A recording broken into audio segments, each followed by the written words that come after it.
Patiesībā viņu nav nemaz tik daudz, par ko es šajā brīdī runāju. Es runāju par tiem jaunajiem muzikantiem, kur iznāk no šova okārtas skatuve un paliek uz lielās Latvijas šovu biznesa muzikālās skatuves.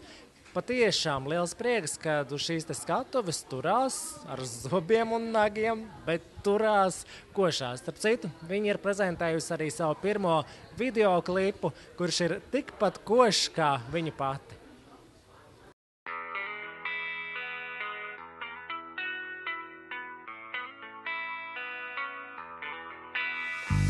Sapurzu vēstuli, ko man sūtīja bērnības draugs. Kāda ir sajūta? Tikko noskatījāmies tavu videoklipu, jāteic, ka tavs pirmais videoklips ir tikpat košs, cik košs ir tava personība. Tur ir daudz manas idejas, klips ir balstīts uz simbolismu. Es gribēju ar tām visām mazajām mājiņām un tiem notikumiem sižetiņu parādīt to dziesmas domu. Un tur, kur es esmu klipā, tur viņš tāds sanācis ļoti košs, jo es gribēju vienkārši radīt to māju sajūtu un arī tādu, kāda es esmu. Tā kā var teikt, ka viņš ir taisīts tā, lai atspoguļot manu personību. Runājot klipā, ir ļoti daudz lelles, atgriežamies bērnībā. Tas ir arī simbolisms par saulainu bērnību, par atmiņām. Rakstot to tekstu un dziesmu, savā pagalmā tas bija okārtas šovā, un man bija uznākušas tādas ilgas pēc mājām, un es atceros bērnību, kā es spēlējos pagalmā, un tiešām tie vārdi arī tapa, jo sākumā tapa it kā mūzika, un viņi bija tādi pozitīvi un priecīgi, un tas vēl bija tajā patriotiskajā nedēļā, un es izdomāju, man jāvelta dziesma mājām Latvijai.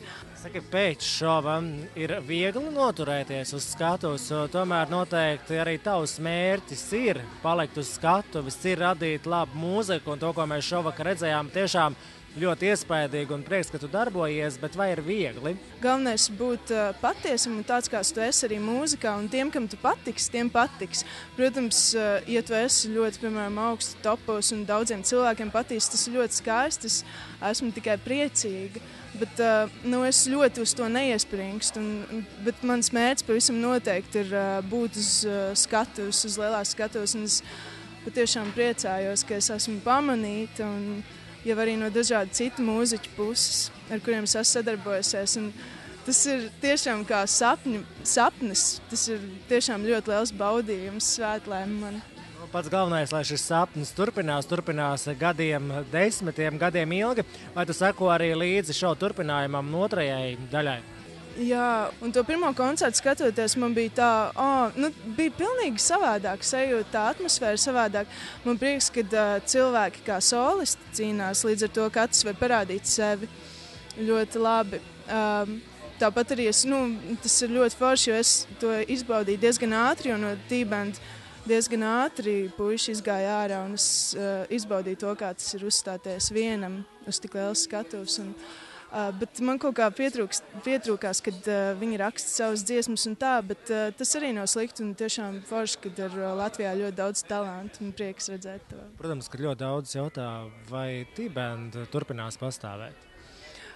T-band ir koncerti, teiksim tā, nav tik aktīvi, kā man gribētos. Es jau esmu tāds, ja ir mūzika, tad 100% iekšā un ar ļoti lielu enerģiju, bet mums ir laikam vairāk vai mazāk jānoskaidro tie kopējie mērķi. Man tas bišķiņ pietrūkst.